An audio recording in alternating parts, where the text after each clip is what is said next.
Leela is a school teacher, but not just any teacher. She's youthful, graceful, and carries a magnetic charm that turns heads wherever she goes. With her radiant smile and fit appearance, no one would believe she's already a wife and a mother. She lives a peaceful life with her loving husband and their teenage daughter, Stella. From the outside, everything seems picture perfect. One morning, Leela heads to school, unaware that her life is about to take a dark turn. In class, she begins discussing some thought-provoking questions with her students, the kind that spark curiosity and insight. Among the group, a new student named Max surprises everyone. His answers are intelligent, quick, and thoughtful, so much so that even Leela can't help but be impressed. There's something about him, his confidence, his gaze, but she brushes it off. He's just a student. That evening, Leela relaxes in the pool with her husband. The two share a romantic moment,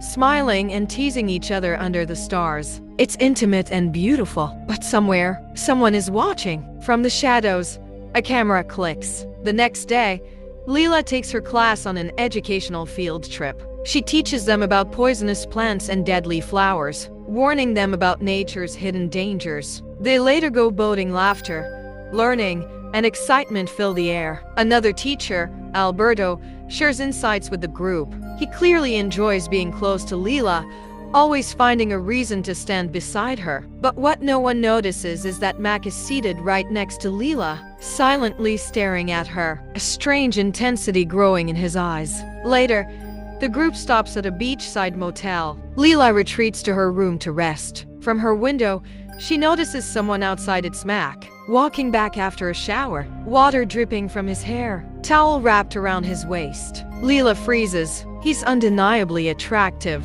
She stares for a moment longer than she should, until Mac catches her gaze.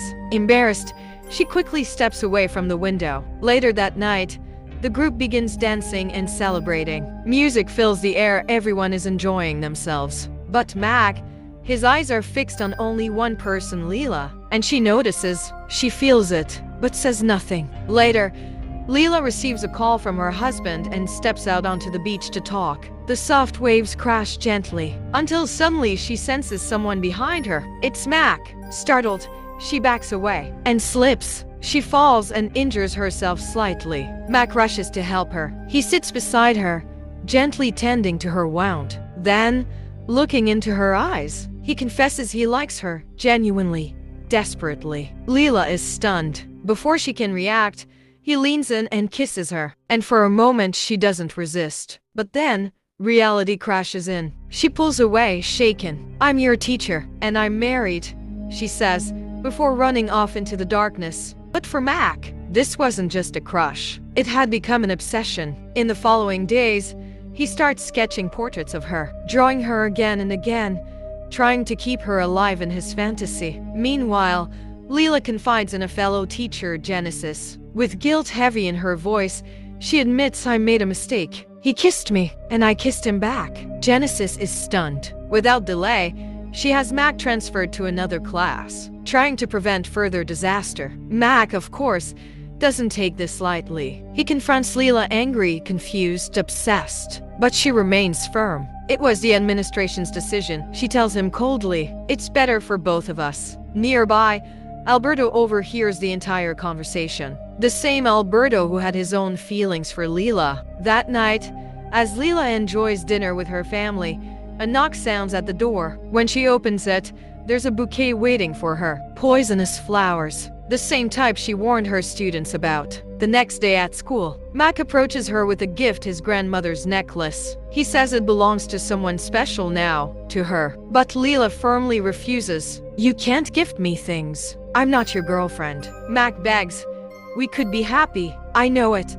Just give us a chance." But Leela turns away. Then Alberto shows up, nervously asking about the flowers from last night. Leela snaps, furious that someone could endanger her husband and daughter. Alberto, disheartened, says he just wanted to impress her, and leaves hurt. Shortly after, Leela collapses. She had taken a sip from her water bottle. Someone had laced it with pieces of the same poisonous flower. She begins hallucinating and loses consciousness. Based on the circumstances, police arrest Alberto under suspicion. But the real danger was still out there. The following evening, As Leela walks to her car, she finds Mac already sitting inside. His face is bruised. He had gotten into a fight. He pleads with her again, but she coldly refuses and walks away. Days later, Stella, Leela's daughter, happily tells her that her boyfriend is coming over for dinner. When he arrives, it's Mac. Leela's heart nearly stops. He smiles, knowing exactly what he's done. It was all revenge. Leela quietly asks him to leave, and he does, but the storm was far from over. Soon after, Alberto, now released on bail, crosses paths with Mac, but Mac, blinded by obsession and rage, kills him, then drags his body back home and hides it. He couldn't bear the idea of anyone else near Leela.